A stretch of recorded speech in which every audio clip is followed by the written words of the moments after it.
sent, and threats were sent to the U.S. Senate, and they were also sent through the U.S. Post Office, the Brentwood section post office. And the Senate was immediately evacuated. And the Senate staff were immediately, predominantly white, immediately given health clearance and medical exams, and the building was, Senate office building was quarantined, and the senators were just pushed off and looked at, and everything was done in a way that was very efficient, thorough. But the Brentwood Post Office, and we know who works at the post office, mostly people who look like me, was not notified until several days later. 2 postal workers died. So you get treatment from one way in terms of how the government responds, in terms of health and protection of health, in terms of the Senate, mostly white, and the post office, postal workers, mostly black, night and day. So if you talk about homeland security and emergency response, the fact that the government has historically responded in very different ways if the threat, the imminent threat, is against white people versus black people and other people of color. Let me just go through hurricanes. And what we did is we looked at various hurricanes, how and what happened, and the damage, and what the response was. Hurricane Betsy was a hurricane that hit New Orleans.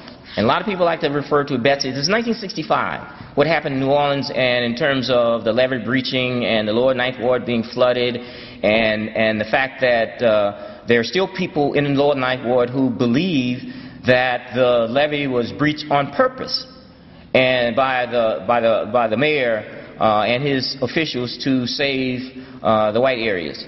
And so it's, in some cases, it is an urban myth. In other cases, people believe it, and therefore it becomes real.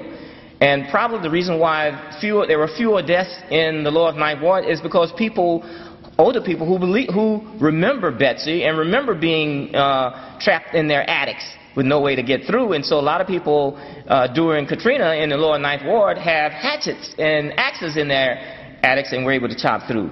And other places when the story of the breach of the Ninth Ward, of the levee and flooding of the Ninth Ward on purpose.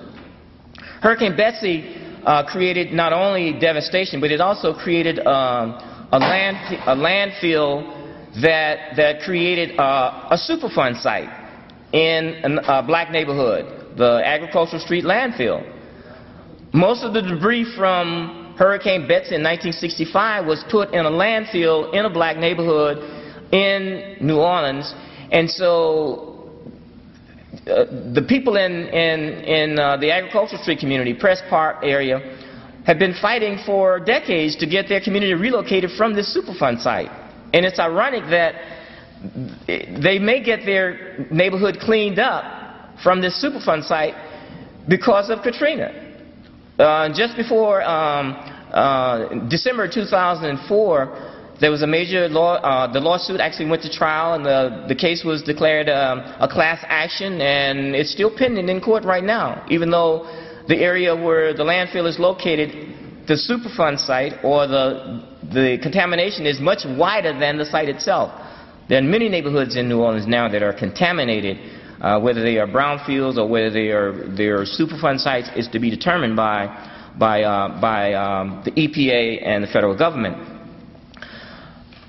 And so there are concerns now that where will all the debris go for Katrina? Will it be another Betsy, where the dump is put in another area and the debris from the hurricane is going to be creating more and more sites for devastation? I'll give you an example of the way that black farmers, for example, were mistreated and discriminated against when it comes to hurricane disaster relief and loans and for droughts and floods. The black farmers sued the United States USDA, United States Department of Agriculture, because black farmers and white farmers are treated very differently. And they won that lawsuit. And again, the fact is that this is the government. This is not some entity. This is not a corporation. This was the U.S. government, who you expect to treat everybody the same. But after natural disasters like a flood or a drought, black farmers were not able to get their loans. They were not able to get grants. They were not able to recover from disaster because of just in-your-face, slam-dunk discrimination. The case of Hurricane Hugo. Hurricane Hugo struck South Carolina in 1989. And following Hugo, clear documentation and a number of reports show that African Americans receive less help than whites when it comes to this whole idea of loans, grants, something as simple as ICE, and something as simple as shelter. Studies that show that African Americans and poor people are most likely to spend longer times in shelter. They're most likely to receive smaller grants and loans, even when you control for income and social class. We have investigated this whole idea of who provides assistance in the initial hours of disasters, and we've shown clear documentation that oftentimes the Red Cross is not on the scene when it comes to many African American communities in many of these disasters. And Katrina is no exception. There are many communities, for example, in Mississippi right now, in many of the parts of Mississippi that were hit, in Biloxi, Gulfport, and some of the other areas that are not, that it was days before the Red Cross was seen on the scene. And so it basically was our organizations, our churches, etc., that provided the assistance. And in many cases where communities basically say, well, we don't trust the government, and we don't trust FEMA, we don't trust the Red Cross. And in some cases, that trust is not based on any paranoia. It's based on trust. It's based on survival. The mere fact that in some cases, the Red Cross in many of our communities in Mississippi, the Red Cross was not the Red Cross. It was the White Cross.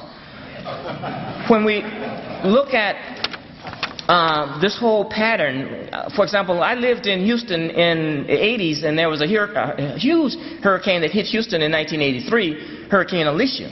And I had lots of damage, and if you look at, and I dealt with this in a book that I wrote called Invisible Houston, The Black Experience in Boom and Bust. That book was written in 1987. And we documented that the fact that in the black wards, in 3rd Ward, 4th Ward, 5th Ward, City Gas, Northwood Manor, Carverdale, these are all black neighborhoods, historically black neighborhoods. These areas were allowed to have debris not picked up. And there was so much debris, hurricane debris, there's so much destruction that black people started complaining, they started protesting, and because debris was piling up, and they needed a place to dump this debris, and so the officials had to come up with this emergency site for this debris. And so the place that they picked was a very poor African American community in East Houston near the airport called Bordersville. It was a poor community that didn't even have paved streets, didn't have running water. It was basically a sawmill community, and that's where they took all this debris, they started burning it, created lots of problems in that area, and people were saying, well, we've been hit by a hurricane, now we've been hit by the city and government officials in terms of being dumped on. What does all of this mean? It means that the disasters that hit communities oftentimes are less than, in terms of their damage, than the post-disaster kinds of activities. The fact that right now communities are struggling with housing, and there are, the people before, the witnesses before testified about racism as it exists in the parishes in Louisiana. There are parishes now that are passing ordinances, that have already passed ordinances limiting the concentration of mobile homes and trailers. And the idea that in some cases banning trailers. Well, that's what FEMA uses for temporary housing in many cases.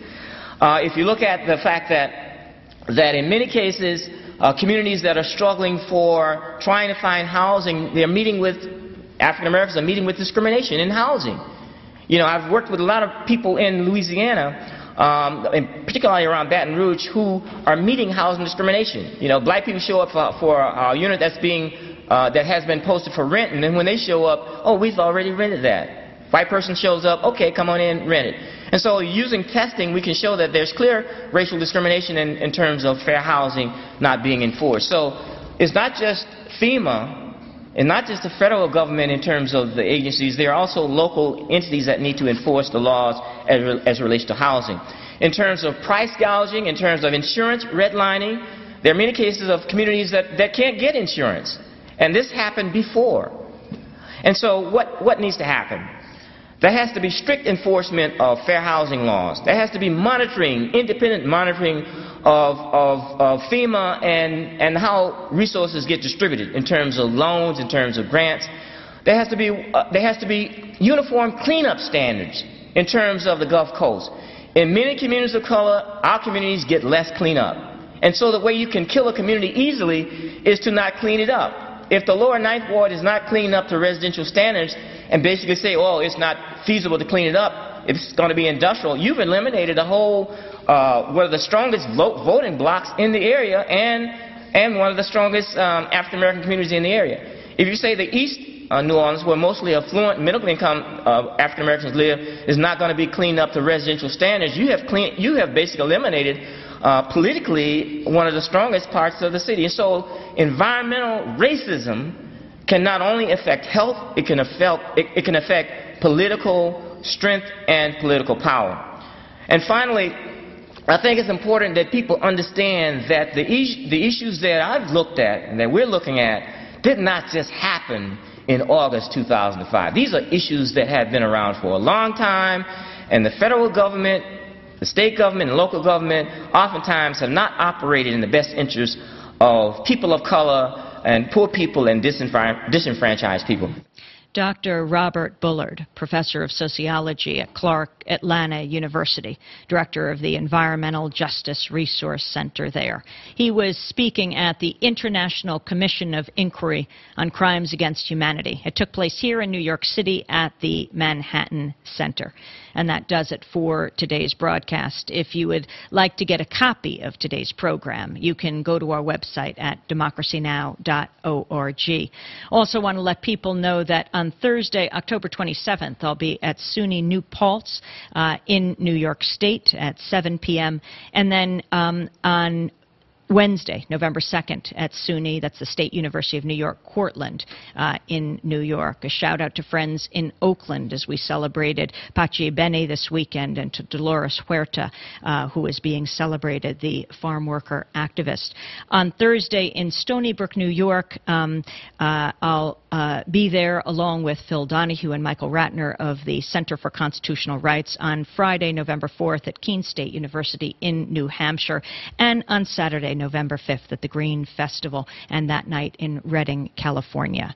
That does it for the broadcast. A very special happy birthday to Mike Castleman, and a very special thank you to all our producers, to Mike Burke, Sharif Abdel-Kudus, to John Hamilton and Anna Nagara and Elizabeth Press, to Yoruba Richin and Maddie Harper and Jeremy Scahill. Thank you to Susie Salami, as well as Uri Galed and Angela Alston and Chris Zucker, to Tyshawn Black and John Randolph, to Orlando Richard, Mike DeFilippo, our engineer. And at our website, you can sign up for our daily headlines at democracynow.org. Our headlines are also in Spanish, both in audio as well as in transcript form. And all our shows have transcripts where you can send around to friends, and you can look at the videos, see the photographs, and also hear the audio of this broadcast. We are podcasting at democracynow.org. Spread the word. And a very special shout out to people around the world who are watching and listening to Democracy Now! At democracynow.org. I'm Amy Goodman. Thanks for joining us for another edition of Democracy Now!